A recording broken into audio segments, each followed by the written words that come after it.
assuntos que a gente, entre os assuntos que a gente vai falar, estão quem são esses anditas, né, dentro das raças urantianas, entrada dos, anditas na Europa, mudança climática e geológicas dessas regiões que houveram nesse período, que é muito interessante, o homem azul e o Cro-Magnon, né, como se criou, a conquista andita no norte da Europa, os anditas ao longo do rio Nilo, os anditas nas ilhas do Mediterrâneo e os andonitas danubianos e as três raças brancas que eles tentam explicar. Tá? Bom, então, principalmente para os novos, né, a gente sabe que o livro de Urântia nos comenta que o planeta Terra, no planeta Terra, ele foi formado por 9 raças. Por favor, se alguém tem alguma dúvida, principalmente esse pessoal mais jovem, mais novo, e os mais antigos podem ajudar e me complementar isso também, tá? Mas são 9 raças que se desenvolveram em nosso planeta. O primeiro é a raça andonita, que é de Andon e Fonta, que foram aqueles casal de gêmeos original que surgiram aproximadamente 1 milhão de anos atrás e formaram a raça base, né, que foi evoluindo, claro, foi se miscigenando, né? E aí, depois nós tivemos as 6 raças Sanjiques. O que são isso? As raças de cor. Em outros planetas, elas aparecem a cada 100, 200 mil anos, mas aqui no nosso planeta foi muito interessante, porque apareceram todos na mesma família, em torno de 500 mil anos atrás. Então, a raça vermelha, a amarela, a verde, a azul, a laranja e a índigo, né? Então, alguns de vocês podem dizer, Jorge, mas quem é esse povo? A raça vermelha, você sabe que está praticamente extinta, são os índios americanos, né? Então, ali a gente sabe mais ou menos. A raça amarela são os asiáticos, tá? Que também já estão misturados, mas eles ainda são bastante puros lá.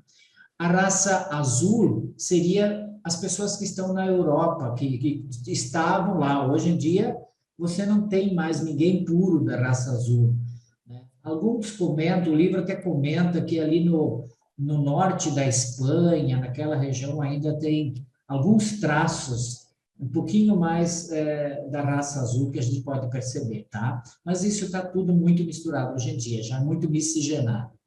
E a raça índigo é uma raça que seria os negros, né? Chamada de raça índigo. Ah, Jorge, mas qual é a raça verde e a raça laranja? Você não falou. Essas duas raças, elas já estariam extintas. Elas acabaram, então, né, os grupos lutando com os outros, e todas essas raças aqui, todas essas cores eram bastante beligerantes. Eu até acho, assim, muito que isso é um pouco pedagógico, surgimento de raça de cor no planeta, porque antes disso, as tribos brigavam uma com a outra, tá? Então, se o cara não era da mesma tribo, eles eliminavam, comiam, existia muito essa questão, né? Entre os seres humanos do planeta até 500 mil anos atrás. Depois de 500 mil anos, quando começou a surgir essas raças, na realidade é uma pequena tez da cor que, conforme a criança fosse crescendo, ele ia ficando mais evidente. E era um gene dominante também.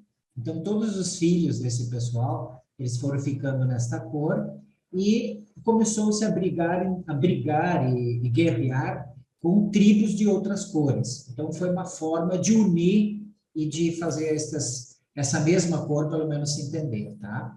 Bom, então, ali temos 7 raças, as 6 raças sanjiques, ou raças de cor, os andonitas, que são os primeiros, né? Mas aí tem mais 2 ali, os noditas e os adamitas, né? Quem é este povo, tá?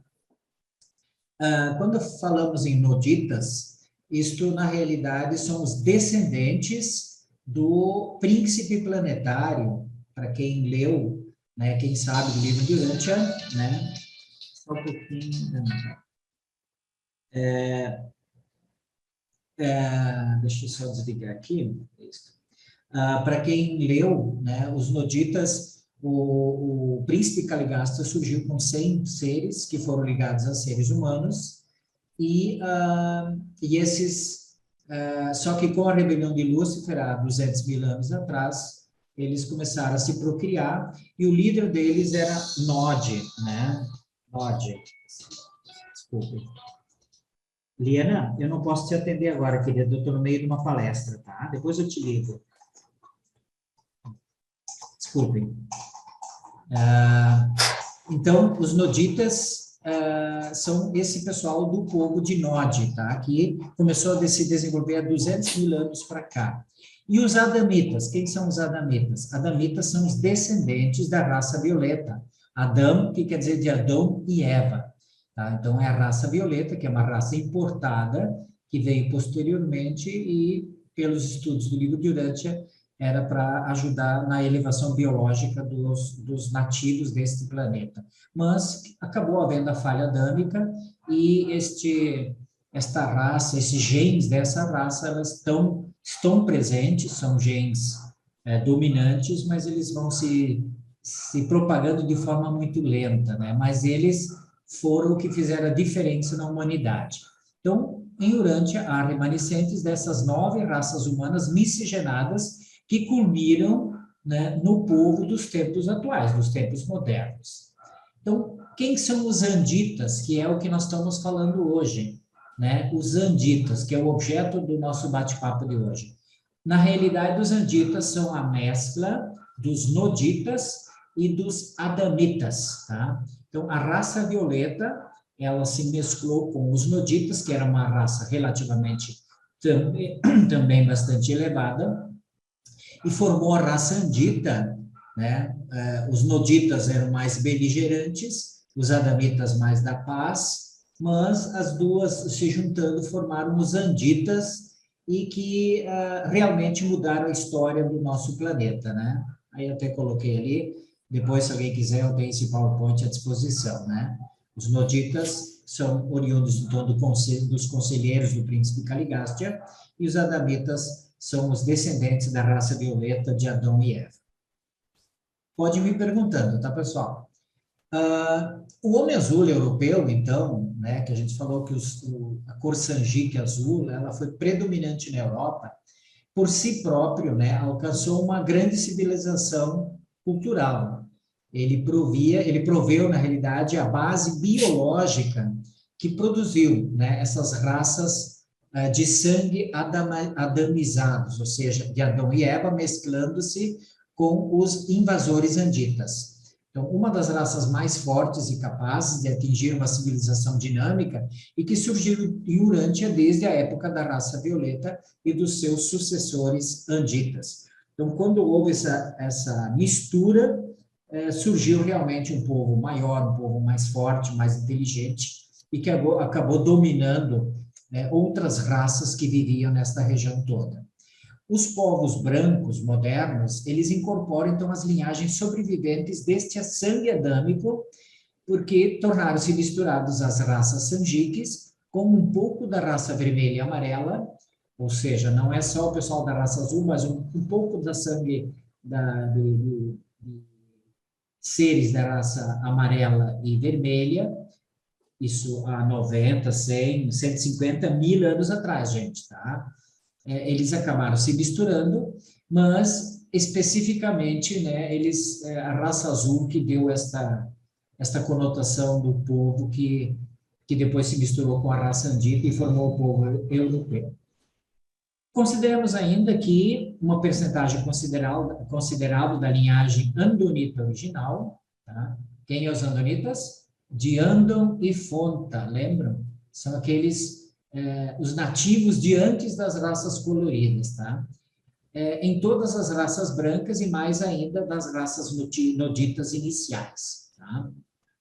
Porque a raça nodita, quando o príncipe se aliou à rebelião de Lúcifer, esses 100 seres que estavam no conselho de Caligástia, eles também eram de origem andita, que era o que existia andita não, de andonita, né? De Andão e Fonta, então eles eram dessa raça. Por isso que eles estão juntos ali também.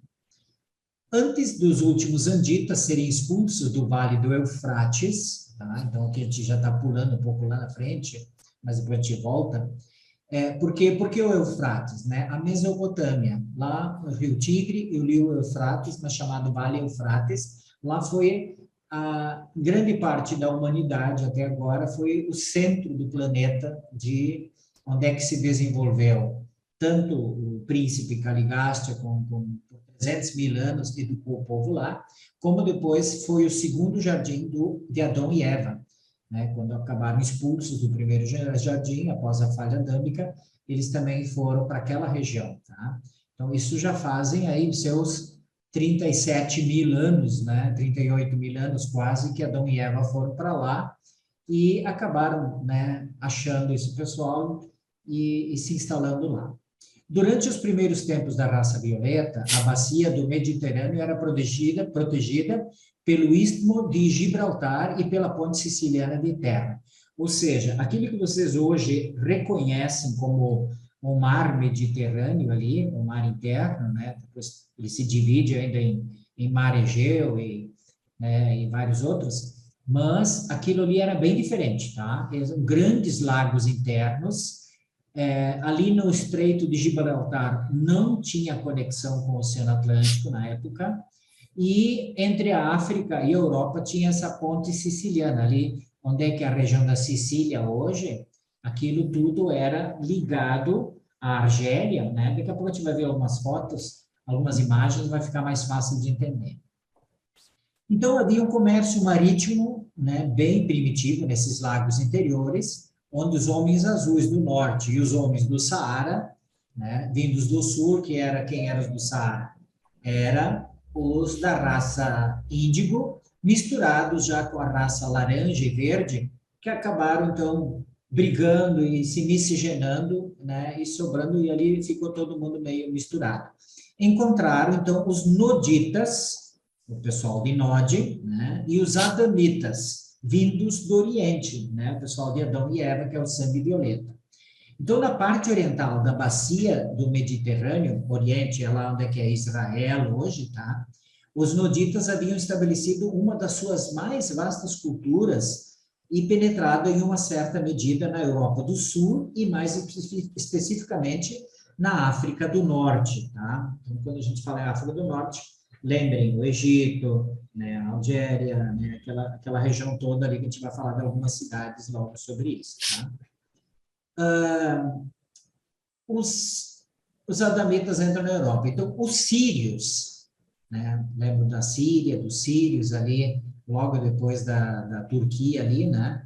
Noditas andonitas, que já eram, né, noditas, mas a gente coloca como vindo de Andon e Fonta, de cabeça avantajada, introduziram muito cedo a cerâmica e a agricultura nas suas colônias e no delta do Nilo, né, porque eles foram descendo depois também. E também importavam ovelhas, cabras, bovinos e outros animais domésticos, né, trazendo um método bem aperfeiçoado de metalurgia, porque a Síria, de então, era o centro dessa indústria. Imagina, então, a era do ferro lá, né, da metalurgia. Durante mais de 30 mil anos, olha só que loucura, gente. Lembre que Adão e Eva é de 38 mil anos atrás, praticamente.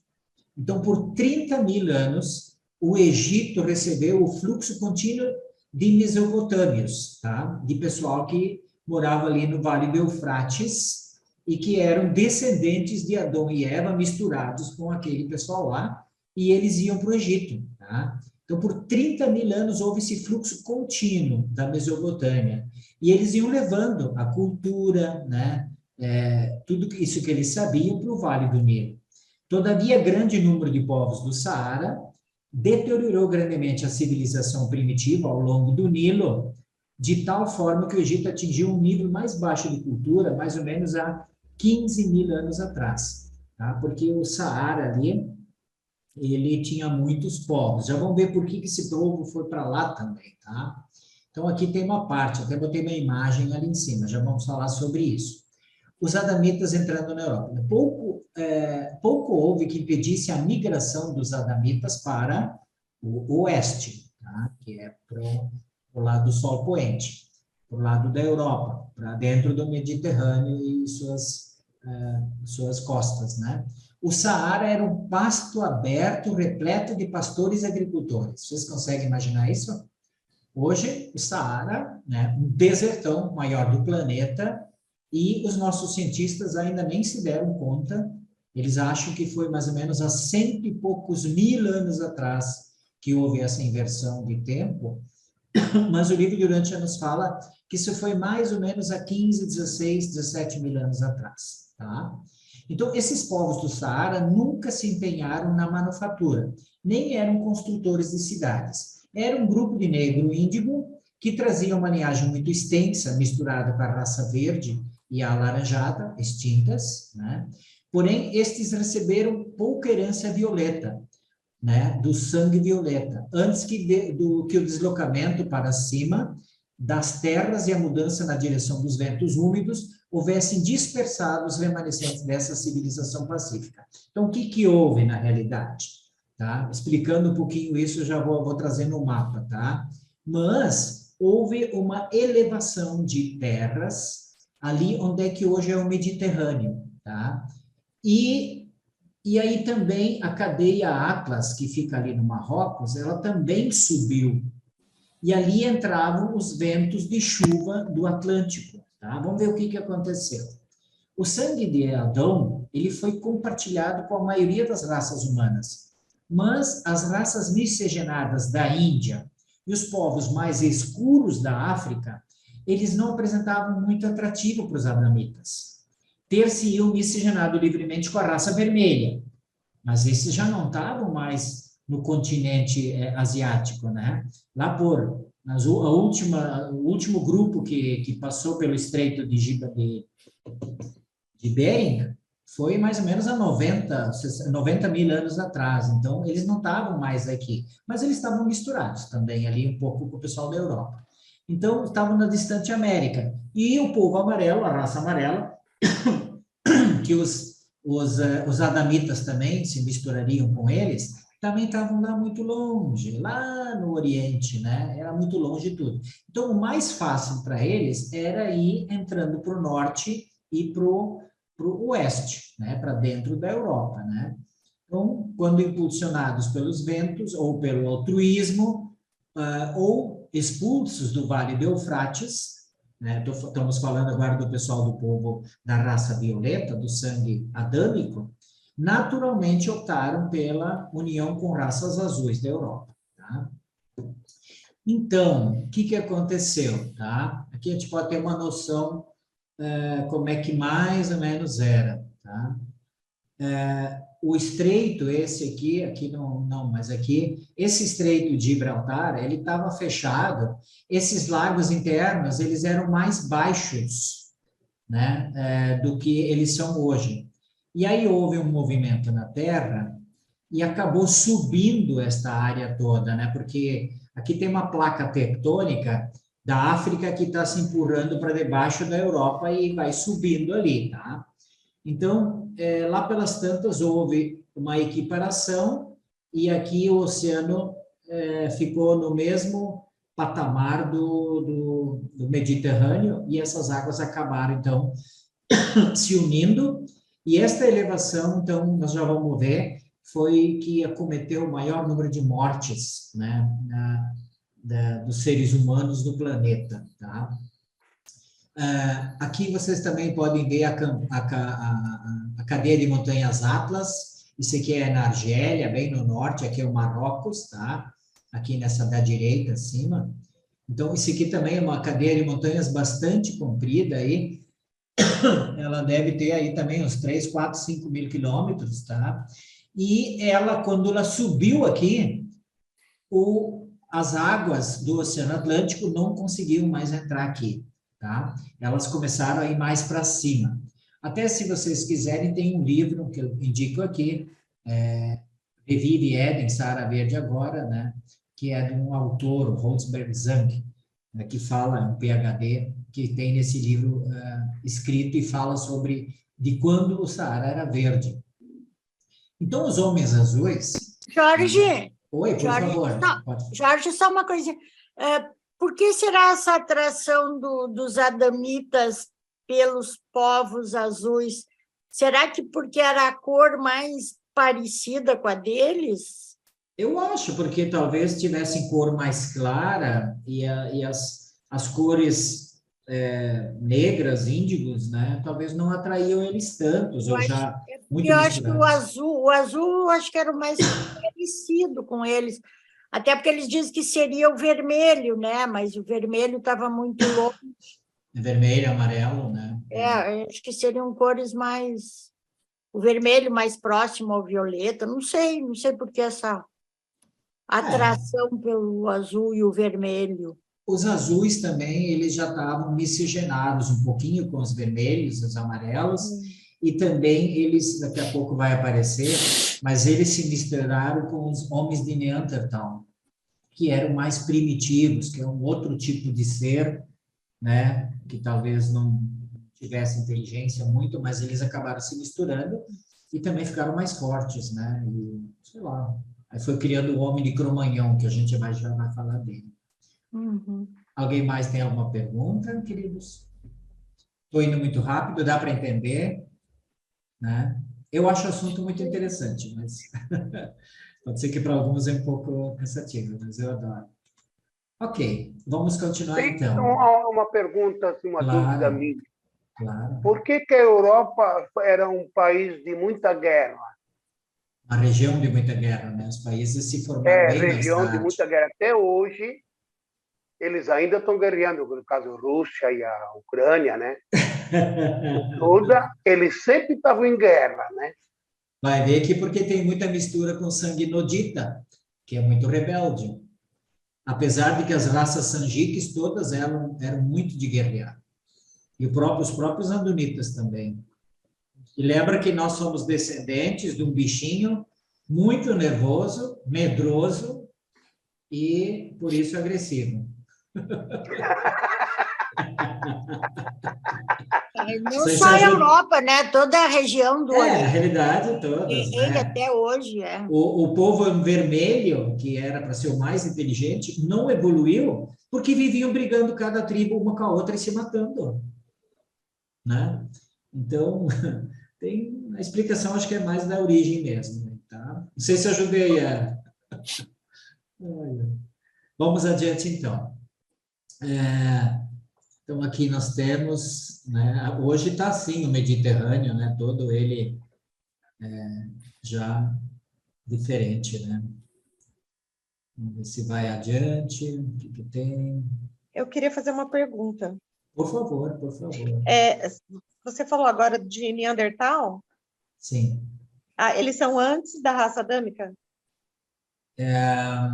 Eu não consigo colocar, o livro não coloca muito claramente isso, mas ele fala dessa raça de Neandertal, que acabou, ela tava meio fixada ali na Europa, e ela depois acabou se misturando com a raça azul. Então, eu acredito que ela seja anterior à raça azul, que surgiu há 500 mil anos, ou vamos colocar aí uns 100 mil anos de progênie, né? Então, sei lá, mas eles eram anteriores. A gente sabe... São anteriores à raça adâmica. Assim, nós vimos ontem essa cronologia das raças. Sim. São bem anteriores. Anteriores, inclusive, não só da raça adâmica, que veio há 38 mil anos, mas eu acho que são anteriores até à raça Sanjique. Aos Sanjiques também, sim. Que é de 500 mil anos antes. Agatha, deu para entender um pouco? Agora, não sei Eles se são em torno de 800 mil anos, assim. Eu acho. Porque assim, ó... 800 mil anos. Eu acho que eles devem ser, sei lá, alguma mistura de andonita é de Andomifonta, tá? Há 1 milhão de anos atrás, surgiu o Andomifonta e eles foram se evoluindo, né? Foram criando progênies. Só que esses andonitas, eles se miscigenavam com macacos, com alguns outros tipos de animais, tá? Que aí, vamos por a ciência hoje descobre lá, por exemplo, eles falam na Lucy, né? De 3 milhões de anos atrás. Então, eu acredito que existiam seres muito próximos a feições humanas, mas que não eram humanos. Só que estes humanos acabaram se misturando com eles. Por isso que nós temos também, dentro de nós hoje, genes também desse outro pessoal, desses animais. Só que é 1 milhão de anos de evolução, né? Então, é bem complicado apesar de que a ciência está cada dia conseguindo descobrir mais coisas, né? Estava lendo essa semana umas reportagens ainda bem interessantes, que os cientistas agora estão descobrindo que aqui na América do Sul não foi só colonizada pelo norte, né? Mas sim, que viram que tem gente que veio pelas ilhas, né? Aqui por baixo, né? Não, tudo bem. O Livio Urântia já fala isso há 100 e poucos anos atrás, né? Certo? Vamos adiante. Só preciso saber se pula na hora que eu clico aqui. Pulou? Sim. Tá. Os adamitas, então, entrando, vamos lá. Então, os homens azuis, né? Então, dominantes na Europa, não tinham práticas religiosas que fossem repulsivas aos primeiros imigrantes adamitas. E havia uma grande atração sexual entre a raça violeta e azul. Agora, por quê? Há pouco você perguntou, Estela, havia uma... Na realidade, os homens azuis, aqui até vai comentar isso, a melhor dentre aquelas da raça azul, o melhor, considerava uma alta honraria que lhe fosse permitido acasalar-se com um adamita. Os homens azuis alimentavam a ambição de se tornarem suficientemente hábeis e artísticos a ponto de ganhar a afeição de alguma mulher adamita. E a mais alta aspiração de uma mulher azul superior era receber as atenções de um adamita. Então, os próprios pessoal da raça azul procurava, né, os adamitas, que eram os que estavam vindo bem no começo, antes da raça andita fazer as invasões. Já tinha adamitas vindo também. Então, adamitas entram na Europa. Aos poucos, esses filhos migrantes do Éden, nós estamos falando do jardim de Éden, do Éden, né? Lá da Mesopotâmia, que é o segundo jardim, uniram-se com os tipos mais elevados da raça azul, revigorando as suas práticas culturais e, ao mesmo tempo, exterminando sem piedade os traços residuais do sangue Neandertal, né? Esta mistura racial produziu uma dúzia ou mais de grupos viris e progressistas de homens azuis superiores, uma das quais vós denominastes de Cro-Magnon. Né? Então, para quem estuda um pouquinho, né, da ciência e tal, já ouviu falar do homem de Cro-Magnon, que foi achado nas cavernas da Europa. Tá? E foram estas circunstâncias que determinaram os ascendentes da moderna civilização europeia. Tá?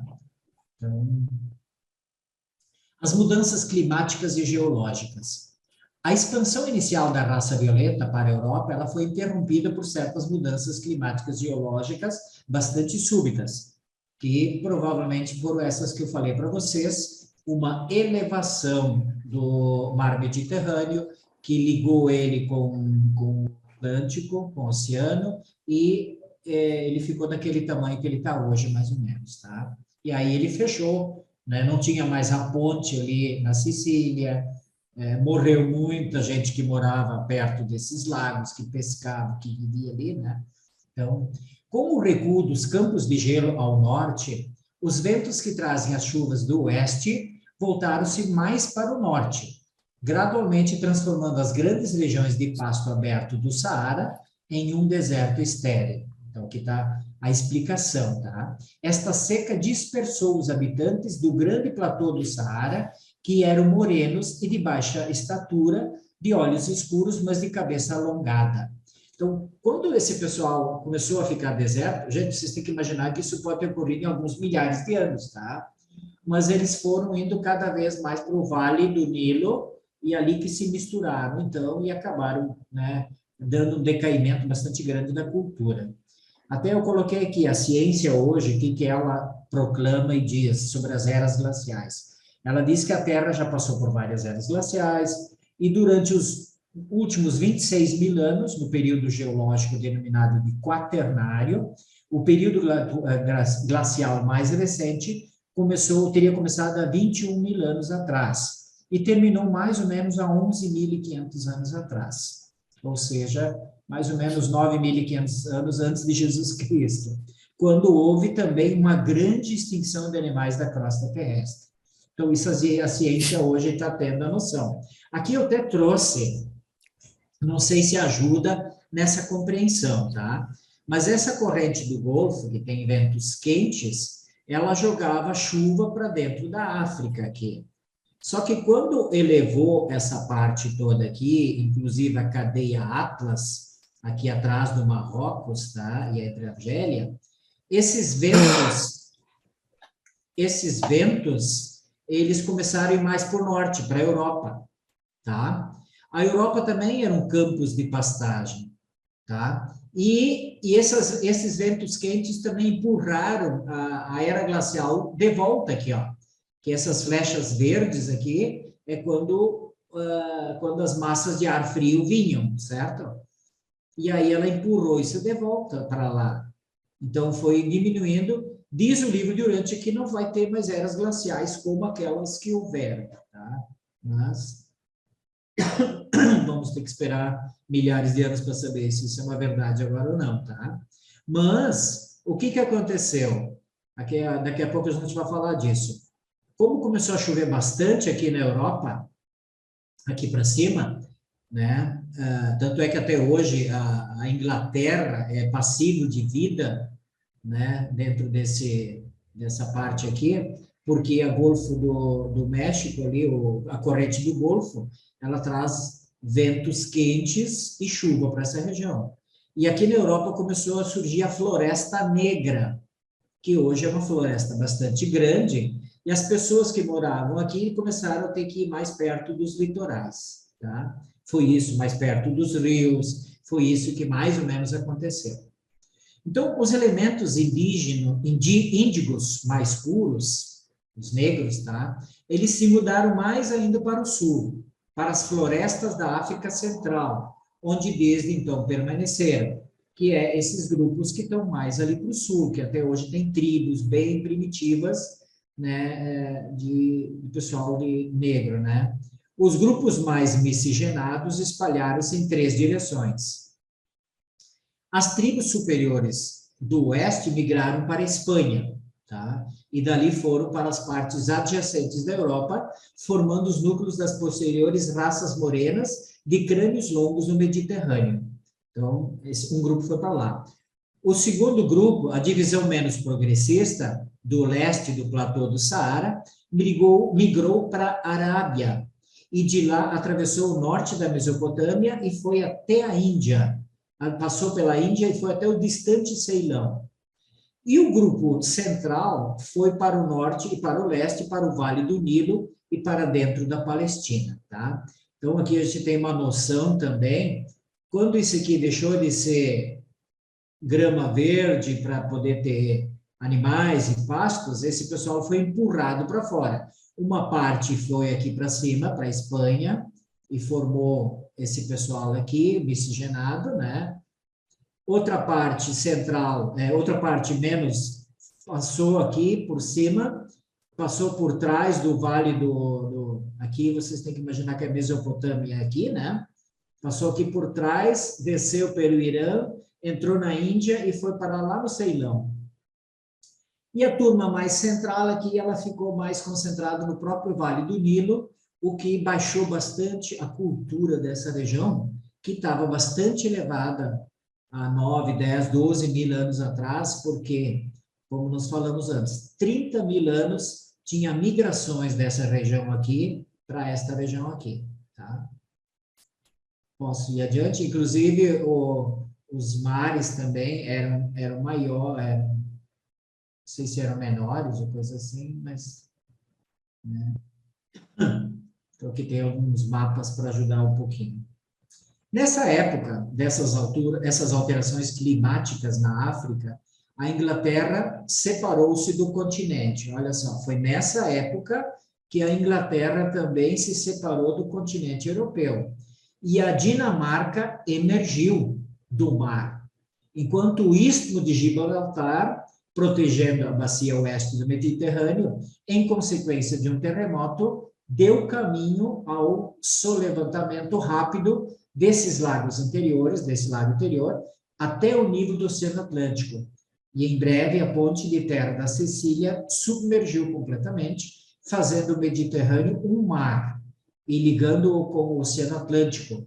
Este cataclisma da natureza alagou muitas colônias de humanos e ocasionou a maior perda de vidas por inundações de toda a história do mundo. Então, vocês têm que imaginar que isso ocorreu aí entre 15 e 20 mil anos atrás, ou 25 mil anos atrás, tá?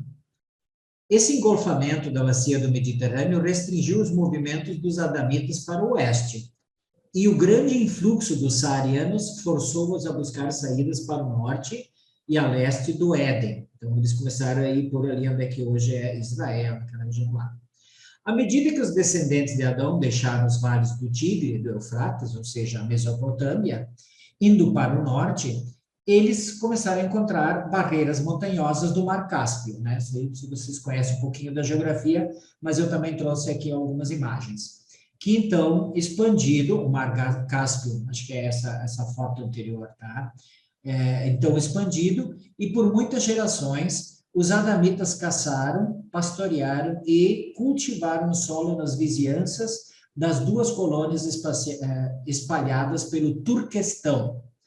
Tá? No entanto, os adamitas entravam na Europa vagarosamente, se expandindo e encontrando a cultura do homem azul, milhares de anos atrasada em relação à da Ásia, pois essa região havia estado quase que inteiramente fora do contato da Mesopotâmia. Então, o pessoal da Europa, né, ele estava fora do contato, mas deixa eu mostrar aqui. Então, essa região aqui, o Mar Cáspio, e aqui o Mar Morto, tá? Aqui é o Turquestão, aqui essa região aqui, ó, tá? Aqui é o Lago Van, a gente já vai ver também, tá? Então, essa região aqui, ela foi muito, e aqui tem montanhas, não é muito fácil de cruzar, são bem altas, tá? Deixa eu ver, aqui dá para ver talvez melhor.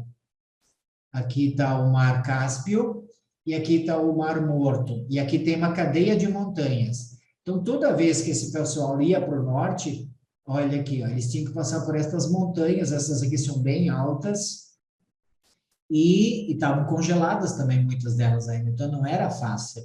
Tá? E aqui também tem montanhas e tal, né, que vai entrando dentro dos Balcãs aqui, que é bem complicadinho também.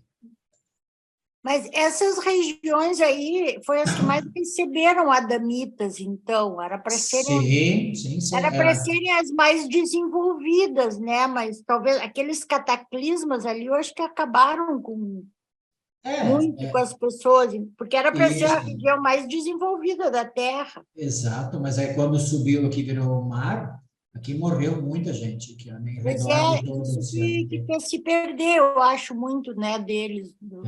Imaginem que esta região aqui, perto do Golfo Pérsico, aqui é a Mesopotâmia, né? Então, aqui há 500 mil anos atrás, o príncipe planetário Caligasta, com o seu pessoal, estava aqui também. Esse pessoal foi se misturando com esse pessoal aqui, tá? E depois Adão e Eva, que estavam aqui perto da ilha Chipre, né? Aqui era o primeiro jardim do Éden, mais ou menos, aqui, porque o Chipre, a ilha de Chipre era ligada ao continente, e depois eles migraram para esta região aqui. Então, essa aqui é a região central do planeta, e daqui o pessoal ia invadindo para cá, ó. Tá? A gente daqui a pouco já vai ler, ou aqui nesse Turquemenistão, Uzbequistão, Afeganistão, essa região toda, né, que ela também passou por uma grande seca, nós já vamos ler um pouco sobre isso, né, foi empurrando esse pessoal de volta e esse pessoal foi espremendo aqui para dentro. Tá? Os centros antigos de cultura do homem azul eram localizados ao longo de todos os rios da Europa. Tá? Mas apenas o Somme, alguém sabe onde é o Somme, na França? Agora corre no mesmo canal que fluía durante os tempos pré-glaciais. Com relação ao homem azul do continente europeu, importante registrar que havia dezenas de tipos raciais. Mesmo há 35 mil anos atrás, as raças azuis europeias já eram um povo altamente miscigenado, que trazia linhagens de sangue tanto dos vermelhos quanto dos amarelos, nas terras costeiras do Atlântico e nas regiões da Rússia atual, haviam absorvido uma considerável parcela do sangue andonita, né? E ao sul, eles estiveram em contato com os povos do Saara, tá? Então, a civilização europeia, nesse período inicial pós-adâmico, ela foi uma combinação única de vigor e da arte dos homens azuis, com a imaginação criativa dos adamitas. Os homens azuis eram uma raça de grande vigor, mas deterioraram em muito o status cultural e espiritual dos adamitas, porque por 10.000 anos a religião na Europa esteve em um nível muito baixo, se comparado aos desenvolvimentos, né, da Índia e do Egito, onde é que as coisas já andavam melhor. Os homens azuis eram perfeitamente honestos em tudo que faziam e eram isentos dos vícios sexuais dos adamitas miscigenados, né? Praticando a poligamia apenas quando a guerra gerava carência de homens. Ou seja, tu veja, esses seres humanos antigos tinham bastante, né, essa questão de honestidade, como eu acho que eu vejo um pouco ainda no povo europeu hoje, né? Estes povos cro-magnonianos, tá? O povo de Cro-Magnon, era uma raça valente e previdente. Mantinham um sistema eficiente de educação de crianças. Ambos os pais, né, os progenitores, participavam desses trabalhos e o serviço das crianças mais velhas eram plenamente utilizados. Cada criança era cuidadosamente treinada no trato da arte, no trabalho com sílex e na vigilância do cuidado das cavernas. Numa tenra idade, as mulheres já estavam versadas nas artes domésticas, rudimentares da agricultura, assim como os meninos, né, já eram hábeis caçadores e guerreiros corajosos.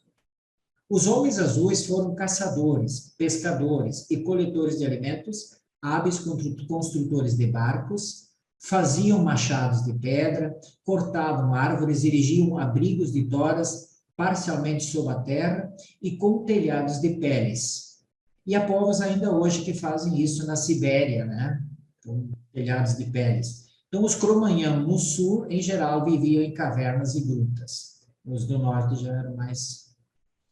Não era incomum, durante os rigores do inverno, que os sentinelas montando guarda de pé à noite, à entrada das cavernas, congelassem até a morte. Eles tinham coragem, mas, acima de tudo, eram artistas. E a mesclagem adâmica acelerou subitamente a imaginação criativa desse povo. Tá? O auge da arte do homem azul foi atingido há cerca de 15.000 anos atrás, antes dos dias que as raças de pele mais escura tivessem vindo da África para o norte através da Espanha. Então, era um pessoal que tinha bastante arte. Tá? Aqui a gente está falando isso, mas o livro conta, por exemplo, que o povo laranja era um povo que gostava de construir. Eles gostavam muito. Nem que era botar uma pedrinha em cima da outra. Vocês já viram aquelas montinhas de pedra? O povo amarelo tinha isso dentro dele, de construir. Então, todas as raças, elas têm coisas muito legais, muito boas, né? E o interessante é quando há uma miscigenação, muitas vezes é bem aproveitada essa questão dos genes dominantes que acabam, né, melhorando qualquer raça, qualquer tipo. Claro que se tem genes problemáticos e junto com outro problemático, você tem outro problema, tá? Então, por volta de 15.000 anos atrás, as florestas dos Alpes estavam se espalhando extensamente. Os caçadores europeus estavam sendo conduzidos para os vales dos rios e para a beira do mar, porque a floresta negra começou a crescer, né? Pela mesma coerção climática que havia transformado as afortunadas terras de caça do mundo em desertos secos e estéreis. Ao mesmo tempo em que os ventos de chuva mudaram-se para o norte, os grandes pastos abertos da Europa ficaram cobertos de florestas. Estas grandes modificações climáticas, relativamente súbitas, levaram as raças de caçadores da Europa a transformarem-se em pastores e, em uma certa medida, em pescadores e em cultivadores do solo. Tá? Então, né, aqui temos a Europa, né? Então, aqui começou a chover mais, e aqui começou a surgir as florestas dos Alpes, né, a Floresta Negra, e foi empurrando esse pessoal, isso aqui tudo era mais pastagem, como aqui, né? E foi empurrando esse pessoal mais para lá, né?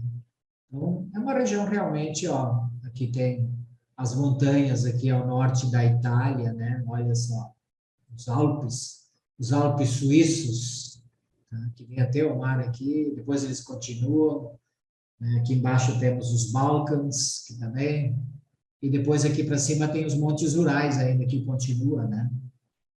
Aqui também no norte da Espanha, né? Fecha de dentro da França, ali, né? Barcelona, que é nessa região aqui. Outra, um dia eu quero conhecer esse lugar tudo aí. Me anima. Essas mudanças, pessoal, vocês estão me entendendo? Está todo mundo tão quietinho? Estamos viajando aí por isso. Estão viajando comigo. Ok, mas qualquer coisa, por favor, me interrompam e tirem dúvidas, tá? Não vou dizer que eu sei das coisas, mas a gente pode dizer o que a gente compreendeu, tá? Então, essas mudanças, embora resultantes em avanços culturais, produziram também algumas regressões biológicas. Claro, porque os anditas tinham uma biologia melhor e aí se misturando, né, foram tendo problemas também. Durante a era anterior de caça, as tribos superiores haviam se casado com os tipos mais elevados de prisioneiros de guerra, invariavelmente destruindo os que consideravam inferiores. Contudo, quando começaram a estabelecer-se em colônias e a se engajar na agricultura e comércio, passaram a poupar a vida de muitos dos presos medíocres, mantendo-os como escravos. E foi a progenie desses escravos que, subsequentemente, deteriorou bastante o tipo cromagnomiano. Esse retrocesso cultural continuou até receber o impulso novo do Oriente, que é os anditas, né? Quando a invasão final e maciça dos mesopotâmios varreu a Europa, absorvendo rapidamente o tipo e a cultura cromagnon e iniciando a civilização das raças brancas. Então, o que é a raça branca, além de toda essa mistura? Mas é principalmente a raça violeta, os anditas e os noditas, né, misturados lá, porque os noditas, eles eram andonitas, mas como eles tinham sangue dos deuses, né, vamos colocar dessa forma, daqueles 100 que acompanharam Caligastia, eles eram muito mais inteligentes e tinham muito mais recursos e eles, no final, invadiram, já vamos ver sobre essa parte, como é que eles fizeram isso, tá? E aí eles formaram a raça branca, então. Os anditas espalharam-se na Europa em um fluxo contínuo. E houve, olha só, 7 invasões maiores, as últimas vindas a cavalo. Estas em 3 grandes levas. Então, eles vinham indo, né? Alguns entraram na Europa pelo caminho das ilhas do Mar Egeu, tá? Que é ali na Grécia, tá? Subindo o Vale do Danúbio. Já vou mostrar o Vale do Danúbio. Mas a maioria das primeiras e mais puras linhagens migrou para o noroeste da Europa pelas rotas do norte, atravessando as terras de pastos dos rios Volga e Don, que é lá na Rússia, tá? Então, entre a terceira e a quarta invasão, uma horda de andonitas vinda do norte entrou na Europa, provindo da Sibéria, pelo caminho dos rios russos e pelo Báltico. Eles foram assimilados imediatamente pelas tribos anditas do norte. E as primeiras expansões da raça violeta mais pura foram muito mais pacíficas do que as dos seus descendentes anditas posteriores, semi-militarizados e amantes das conquistas. Os adamitas eram pacíficos, porém os noditas beligerantes. Então, a união dessas raças, mais tarde misturada, as raças sanjiques, produziu os competentes e ativos anditas, que fizeram verdadeiras conquistas militares. Mas o cavalo foi um fator evolucionário que determinou o domínio dos anditas no Ocidente. O cavalo deu aos dispersivos anditas a vantagem até então inexistente da mobilidade, capacitando os últimos grupos de cavaleiros anditas a progredirem rapidamente pelo Mar Cáspio, né, para invadir toda a Europa. Todas as ondas anteriores dos anditas haviam se movimentado tão vagarosamente, porque era a pé, né, que tinham a tendência de desagregar-se.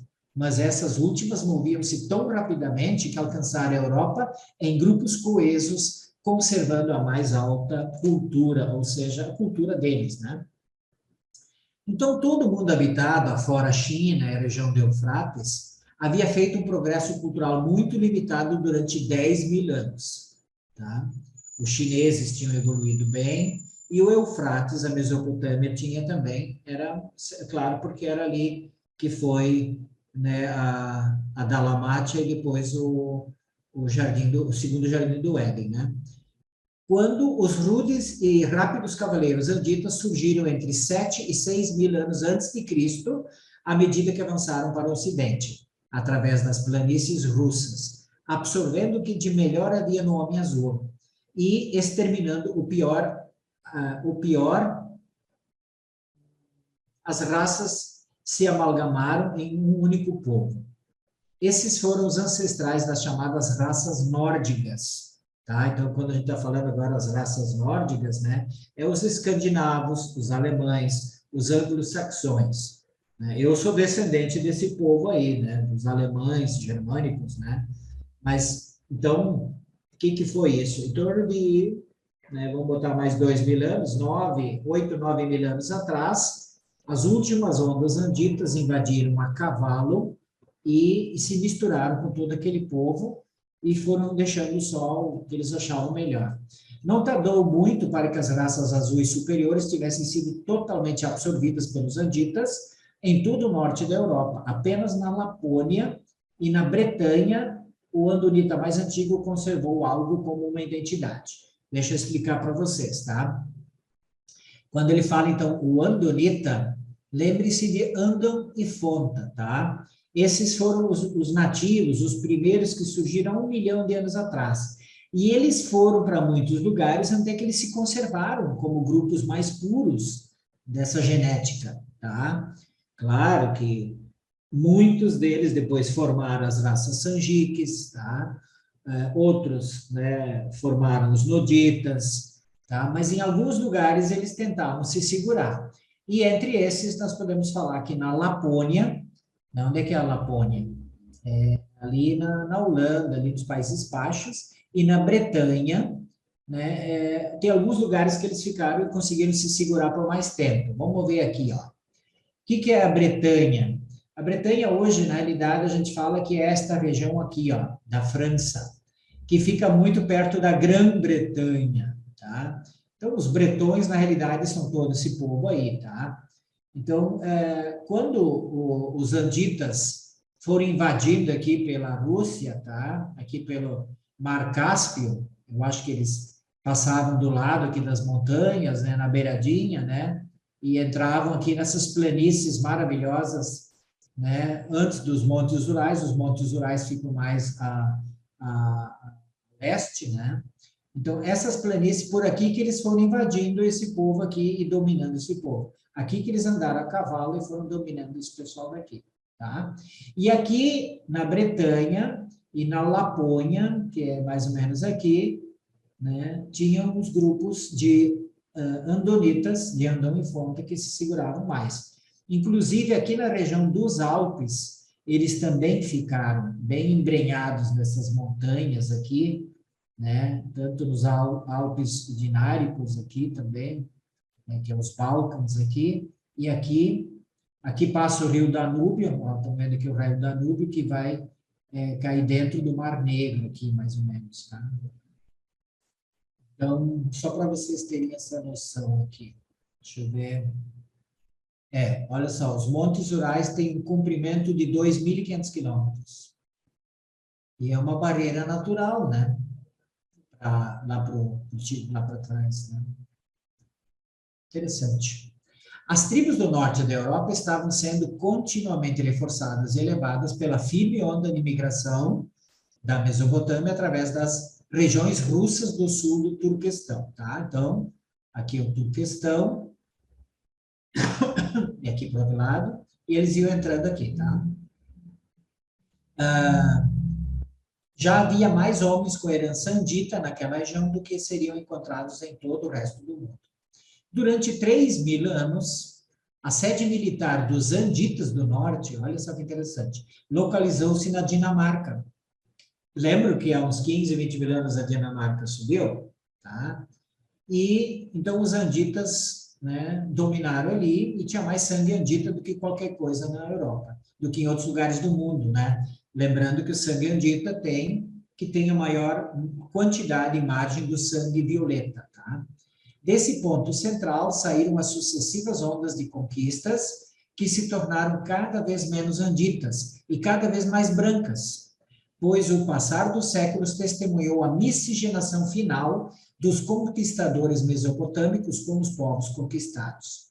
Enquanto o homem azul havia sido absorvido no norte e finalmente havia sucumbido aos ataques da cavalaria branca que penetrou no sul, as tribos da raça branca misturada que avançavam encontraram uma resistência obstinada e prolongada dos Cro-Magnons, né? Mas a sua inteligência superior e as suas sempre crescentes reservas biológicas capacitaram-nos de extinguir completamente a raça mais antiga, que eram os Cro-Magnons, tá? Olha só que interessante isso aqui, gente. As lutas decisivas entre o homem branco e o homem azul foram travadas no Vale do Somme. Tá? Já vou mostrar onde é que é o Somme, é um rio no norte da França. Tá? Ali a flor da raça azul enfrentou amarga e renhidamente os anditas que progrediam na direção sul.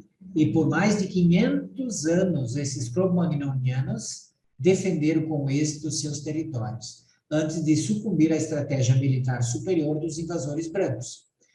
Thor, lembra do deus Thor, né? Tem bastante filme. O comandante vitorioso dos exércitos do norte, na batalha final de Somme, tornou-se o herói das tribos brancas do norte, e mais tarde foi reverenciado como um deus por alguns deles. Então, as fortalezas do Homem Azul, que perduraram por mais tempo, aqueles 500 anos, estavam no sul da França, mas a última grande resistência militar foi vencida ao longo do rio Somme, aquele vale. A conquista seguinte progrediu por meio da penetração comercial, pela pressão populacional ao longo dos rios e por meio de contínuos relacionamentos de ordem matrimonial com os conquistadores. Quando o conselho tribal dos anciões anditas determinava que um prisioneiro inferior era incapaz, ele era, por meio de uma cerimônia elaborada, entregue aos sacerdotes xamãs que o acompanhavam ao rio e ministravam os ritos de iniciação aos felizes territórios de caça. Olha só, o afogamento letal. Desse modo, os brancos exterminaram rapidamente os que não eram absorvidos e exterminaram os homens azuis, tá? Então, o homem azul cro-magnoniano constituiu a base biológica para as raças europeias modernas, mas eles sobreviveram apenas depois de absorvidos por estes últimos vigorosos conquistadores da sua terra natal. A linhagem azul trouxe muita robustez e muito vigor físico às raças brancas da Europa, mas o humor e a imaginação das raças híbridas dos povos europeus derivaram dos anditas. Essa união do andita com o homem azul, resultando nas raças brancas do norte, produziu uma queda imediata da civilização andita, um atraso de natureza transitória. Finalmente, a superioridade latente desses bárbaros do norte manifestou-se, culminando na civilização europeia atual. Então, lá por 5.000 anos antes de Cristo, as raças brancas em evolução eram predominantemente, né, em toda a norte da Europa, incluindo a Alemanha do Norte, o norte da França e as Ilhas Britânicas. Se a gente for ver, né, que a raça humana surgiu há mais de 1 milhão de anos, como é recente isso aí, né? 5.000 anos antes de Cristo. 7.000 anos atrás. É muito recente ainda essas extinções e tudo, né? Porque 5.000 anos ainda estavam lá. Por isso que eu fico bem maluco quando penso, poxa, o Caligasta teve aqui há 500 mil anos. Por 300 mil anos doutrinou, ensinou. E quando ele parou, voltou tudo, ficaram tudo de novo bárbaros e primitivos. Eu fico pensando, se hoje não existisse mais a lei e as coisas fossem largadas, daqui a 10, 15 gerações, nós íamos ser meio bicho de novo. Bem certo. Vamos supor que a gente vai viver numa mata fechada na Amazônia lá, isolado do resto da humanidade. Daqui a 15 gerações, como é que vocês acham que nós estamos? Inventando coisa. E comendo bicho e comendo um ao outro. Talvez e guerreando e não aceitando outras coisas. Se tiver uma extinção, né, da parte mais desenvolvida, porque foi o que aconteceu com Dalamátia, né? Exatamente. Dalamátia submergiu e sobreviveram os bárbaros ali, né? Todo o ensinamento. Não é que sobreviveram os bárbaros, sobreviveram pessoas que tinham aprendido, mas depois de algumas gerações eram bárbaros. Se perdeu tudo depois, né? Aélia, meu querido. Gostei da tua observação, Jorge, mas as coisas estão acontecendo muito mais rápido. Já visto o que aconteceu no começo do século passado, quando chegou o comunismo, que teve plena evolução no século passado e foi caindo no final do século, e hoje o comunismo tem mais cara de capitalismo em países como Rússia, em países como China, enfim. E se nós pegarmos aqui mais próximo do nosso continente, a gente vê situações como de Venezuela, me chamou a atenção você falar se as leis acabassem daqui 15 gerações, não precisa tudo isso, basta alguns poucos anos. E a queda é absoluta. Vimos aqui o Chile estava indo tão bem, virou essa complicação toda. A Argentina, que eu conheço bem também, estava indo tão bem, virou nessa josta toda. Enfim, eu sou solidário com o que você está dizendo, só estou dizendo que você se equivocou quanto ao tempo. Isso acontece muito mais rápido. Mais curto que isso. Muito mais curto. É que eu quis jogar um pouquinho para... Mas é um terror. Por exemplo, livros, né? Daqui a pouco vai ser tudo na internet. E aí vem uma onda eletromagnética de fora, daqui a uns anos, e nós perdemos tudo que foi guardado, né? Imagina a confusão que deu. Mas vamos lá, está tudo certo. Vamos continuar? Alguém tem mais alguma pergunta? Podemos continuar? Não estou cansando demais? Está tranquilo? Ok, vamos adiante um pouco então, tá? Então, né, aqui por volta de 5 mil anos, as raças de evolução eram predominantes né, de toda a Europa, os brancos ali, né? Então, incluindo a Alemanha do Norte, França, Ilhas Britânicas e por diante. Só um pouquinho que a gente sempre quer andar. A Europa, durante algum tempo, ela foi controlada pelo Homem Azul e pelos Andonitas de cabeça redonda. Andonitas, lembrem que é Andon e Fonta, são aqueles nativos originais do começo, tá? Vocês têm que imaginar que nem todos eles se misturaram, se miscigenaram, né? Muitos continuavam evoluindo, tá? Eram pacíficos, então foram indo, que nem a raça amarela da China é uma raça que logo descobriu que viver em comunidade, lutar junto, era mais vantajoso do que ficar brigando um contra o outro, né? Então, por isso que evoluíram, chegaram a criar toda uma cultura, né, que trouxe evolução para eles. Aqui eu trouxe uma imagem que tem na internet também. Então, por exemplo, o Homo heidelbergensis, o Neandertal e o Cro-Magnon, né? Aqui falando em altura, eles acho que tiraram isso de ossos que foram descobertos, tá? Então, olha só que interessante. O mais primitivo ali, o Heidelberger, né, chegou a 1,70 m. O Neandertal até era um pouquinho mais baixo, só essa cabeleira do outro lado. E o Cro-Magnon era quase a cabeça mais alta, né? Por quê? Porque ele já vinha da raça azul, né? Essa raça azul acho que era um pouco mais poderosa. Desde os tempos das últimas migrações anditas, a cultura esteve em declínio no Vale do Eufrates e o centro imediato da civilização deslocou-se para o Vale do Nilo. O Egito tornou-se o sucessor da Mesopotâmia como sede do grupo mais avançado da Terra, por um bom tempo.